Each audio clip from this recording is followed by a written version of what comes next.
bandeko, c'est tout le monde au baza ko agresser Marcelo. Tout le monde. Mais naza ko memela bino ba biloko ba élément oyo eza ko komisa Marcelo mutumabe. Eloko eza ko faire chiter Marcelo. Eza biloko kaka 3. Mais batu baza ko spéculer mingi mais en tout cas biloko 3 mute ko ici Marcelo na place ya zalelo. Marcelo nano abosa na teke mwasi na ye oyo tozo bazo benga soki Aisha. Elle fit une miss soki ya Montréal. Miss bazalaka na makambo ebele. Ba secret ya mwasi oyo bandeko ekobima lelo. Pourquoi eboy ekobima? Parce que tango Marcelo abali nani abali avant abala Aisha. Ba 6 mois avant ba préparer terrain. Ba préparer terrain yako blanchir Aisha soki lala oyo Aisha mwasi na yasika. Ba bomba kangi ba TikTok makamu nyonso ba Facebook ya Aisha ba photo na ba video nyonso ba bike ekoki ko créer quelque chose avant ba annoncer que aza mwasi ya. Ils ont tout fait pour na ko éliminer ba photo wana. Mais alors pour na ko inviter ba biloko wana il fallait Marcelo à apprendre ya ko kanga munoko. À apprendre à kozala humble. Parce que ba problème oyo bandeko. Marcelo n'a pas manqué $20,000. Marcelo n'a pas manqué $30,000.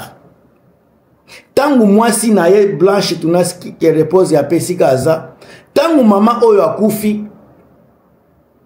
Marcelo n'a pas eu la sagesse. Yeloko ebomie la sagesse. Eza na video moko boye. Aza ko se contredire nano ye moko ndenge ya kufaki ndenge ya kendeki na Turki kuna ba video eza na ligne soki na ziango na kochela bino il se contredit ye moko. Alors ba contradiction wana eza ko créer curiosité ya batu pona koyeba nini esalemaki nini ekomelaki mama oyo mama tuna nani Blanche na ndenge ba opération ke ko memaye na liwa.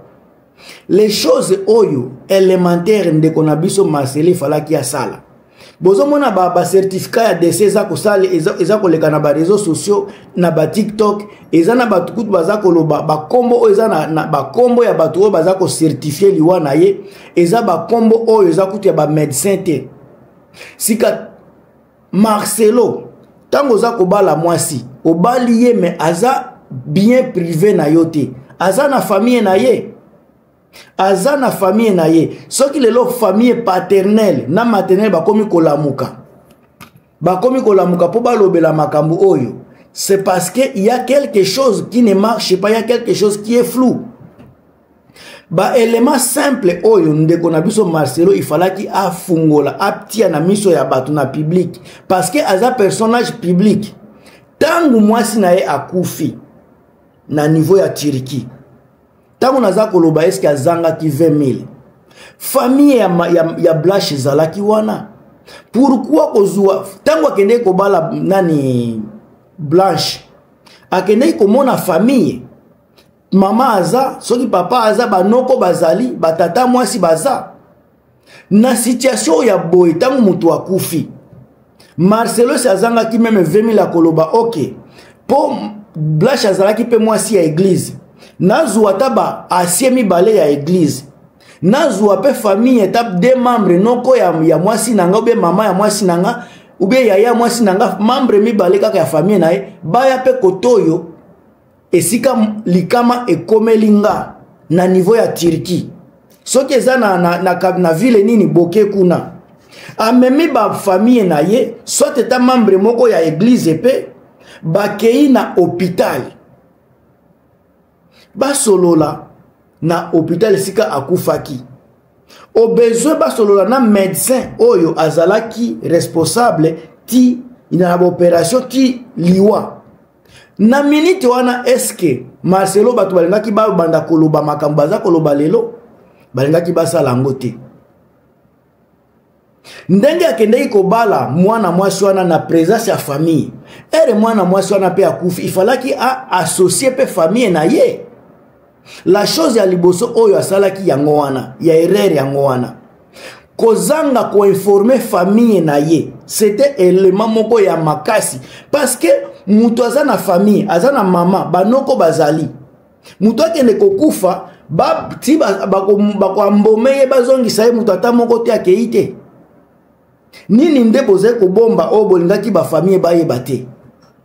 Qu'est-ce qui était vraiment oyo ya kobomba oyo bokoki koloba ok bandeko tozo bomba makambo oyo yebana te makambo nini? Est-ce que Marcelo azangi 20 000 kokende na Turquie za combien ba pauvre baza kokende pamba na Turquie sika yo mutu aza influenceur aza entrepreneur mboko azangi mbongo ya ticket ya mama ya soki ya Blanche ou bien noko ya Blanche kokende ne fiske na ebembe kuna erere ya liboso yango wana erere ya liboso eza ko erere ko informer asalaki effort apesa ki famille information te yango bozomona bango tu baza contre. Oh, un instant.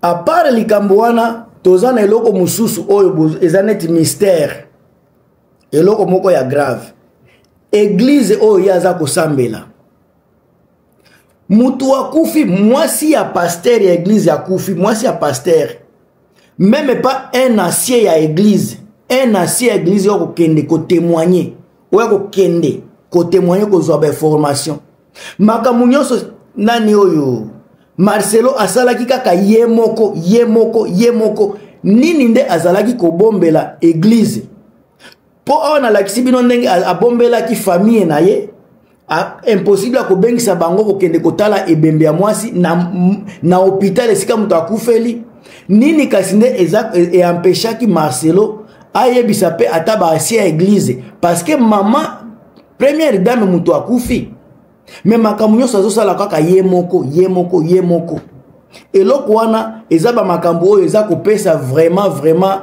eza kopesa bien te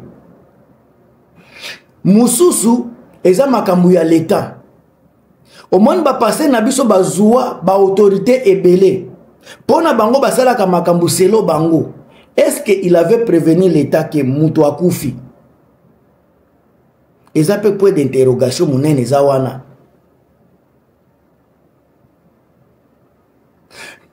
salite oyo eza koleka na réseaux sociaux ba salite oyo ba message moko ezoleka na réseaux sociaux pas comme possible tolinga te Marcelo aza na kati ya ba stress na ba dépression okufeli mwasi asika aye ba salite wana mutu aza capable ya ko nettoyer ba salite oyo eza kaka Marcelo ye moko parce que ye mutu a créé salite ye moko pe akozala capable ya ko nettoyer salite oyo bino moko bolobaka botangaka ba Bible Romains chapitre 10 elobi okroa na kati ya motema confession na munoko délivrance. Par Marcelo, c'est lui qui est capable lelo ya ko faire croire na batu ba réalité oyo biso tozoye baté yende ako délivrer se délivrer na ba salité oyo moko aza ko tia na kati ya vie na ye bande ko bo banda pe ko mituna Marcelo congolais vie na ye na kati ya église ba congolais baza ebele pourquoi ake ko pona mwasi ya musika question na boza komitu na te menga na ko développer yango awate na ko développer yango te bolinga te na ko développer te pourquoi un instant pourquoi azo linga te batu alingi kaka kende ko bala mwasi ya musika communauté musika pays mususu pendant que vie na ye na kacha groupe na donc ba congolais bazali pourquoi ke ko pona ya musika est-ce que za ko banga mwasi akende koyeba ba vérité parce que mwasi o akozala na église na mwasi ya pembeni wana bango babi ba vérité est-ce que akeko pona mwasi oyo ya musika po akozala na mwa difficulté akoyeba makambo ezoleka na communauté bande ko bofungola miso et puis mwana ngo bazana différence ya ba 16 ans 16 ans bofungola misu nga natuni kaka pourquoi ake kopona mwasi ya musika azobanga nini Marcelo azobanga nini na basi baza entouré na ye ake kopona mwasi oye ayebite mwasi baza koponele ya musika pays musika communauté musika makamyoso musika ye serviteur ya Nzambe pourquoi ake kopona musika bino boyebaka kosala ba analyse te ngana pesi kaka pia flash bino bo détecter ba vérité. Alors décès à Blanche, la justice doit entrer en scène.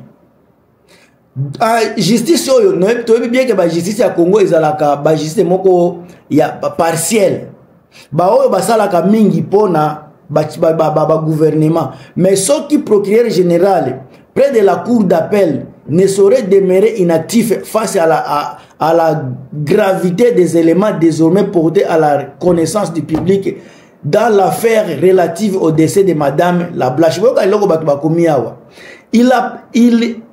Il appert en effet que Marcelo Tounassi ne cesse, concernant les circonstances ayant entouré la mort de cette dernière, de livrer des déclarations manifestement contradictoires.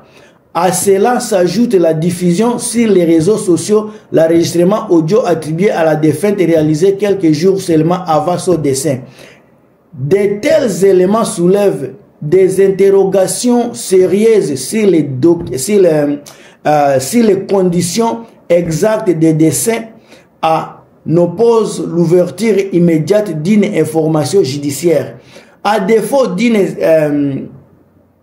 d'une saisine spontanée du procureur général, il incombe alors impérativement au ministère de la Justice de donner injonction à ces magistrats d'engager sans délai les investigations nécessaires. Babi Lumière doit être fait sur toute sa rigueur sur les circonstances de décès de Madame Blanche Tounassi. Balobi.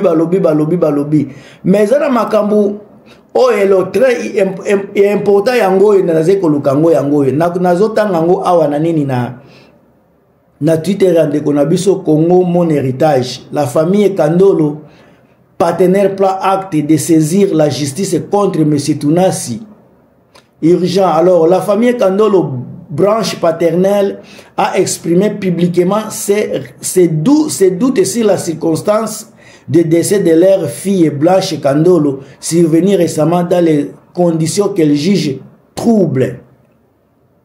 Le silence médiatique et scrutateur que nous avons gardé durant tout le temps depuis la mort de Blanche nous a permis de réunir les éléments qui poussent notre famille à émettre une doute sérieuse sur la déclaration réelle de la mort de Blanche. En effet, informé sur le net comme le reste du monde, la famille a appris le décès inoccupé de Blanche, le